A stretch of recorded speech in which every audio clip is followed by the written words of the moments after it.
என்னம்மா, இன்னைக்கு ரிசல்ட் வந்துருச்சு, +2 ரிசல்ட். ஆமா ஆமா ஆமா. வழக்கம் போல மாணவிகள் தான் அதிகமாக தேர்ச்சி பெற்றிருக்கிறாங்க. சரி சரி, வாழ்த்துக்கள் எல்லாருக்கும். தேர்ச்சி பெற்றவங்களுக்கு வாழ்த்துக்கள். தேர்ச்சி பெறாதவங்களுக்கு துணை தேர்வு இருக்கு. அதனால எதுக்கும் கவலைப்பட தேவையில்லை. நல்லா படிங்க. அடுத்து வந்து என்னென்ன எல்லாத்துக்கும் அப்ளிகேஷன் போடுங்க. அரசு கல்லூரி அவங்கவுங்க படிக்கணும்னு நினைக்கிறதுக்கெல்லாம் உடனடியா அப்ளிகேஷன் போட்டு போய் அடுத்த கல்வி உயர்கல்விக்கான வாய்ப்புகளை தேடி போங்க. வாழ்த்துக்கள். இதுல வந்து நம்ம எதிர்பார்த்தது மட்டுமே எப்பயுமே நடக்கிறது இல்ல வாழ்க்கையில. எதிர்பாராததெல்லாம் நடக்கிறது தான் வாழ்க்கை. அதுதான் சுவாரஸ்யமானதும் கூட.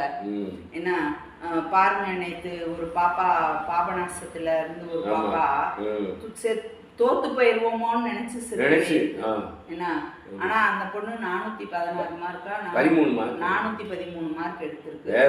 என்ன அது மாதிரி இது நடந்துருமோ அது நடந்துருமோ அப்படிங்கறத விட எது நடந்தாலும் எதிர்கொள்ள பழகிக்கணும்ப்பா. வெற்றியாளர்கள்லாம் நிறைய பேர் தோல்வியை சந்திச்சு தான் வெற்றி பெற்றிருக்கிறாங்க பள்ளி கல்லூரிகள்ல கூட. ஏன்னா அப்துல் கலாம்ல இருந்து யாரையுமே எல்லாருக்குமே வெற்றி எடுத்ததுமே கிடைக்கப்படுறதில்ல. தோல்வியும் வாழ்க்கையில ஒரு அங்கம் தான்.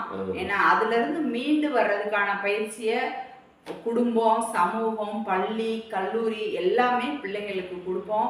பிள்ளைங்களை வந்து ஐயோ நீ இது இல்லைன்னா இருக்கவே, அதாவது இந்த இது வந்தா மட்டும்தான் நீ பிள்ளை, இல்லைன்னா பிள்ளையே இல்லை அப்படின்லாம் பேரண்ட்ஸ் வந்து ஒரு நெருக்கடிக்கு உள்ளாக்காதீங்கப்பா.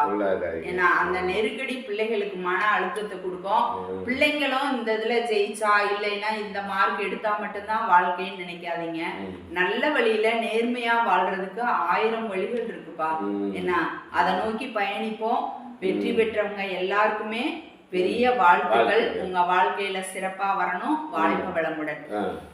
நான் என்ன சொல்றேன்னா, கண்டிப்பாக ஒவ்வொருத்தருக்கும் ஒரு உயர்ந்த இலக்கு வச்சுக்கோங்க.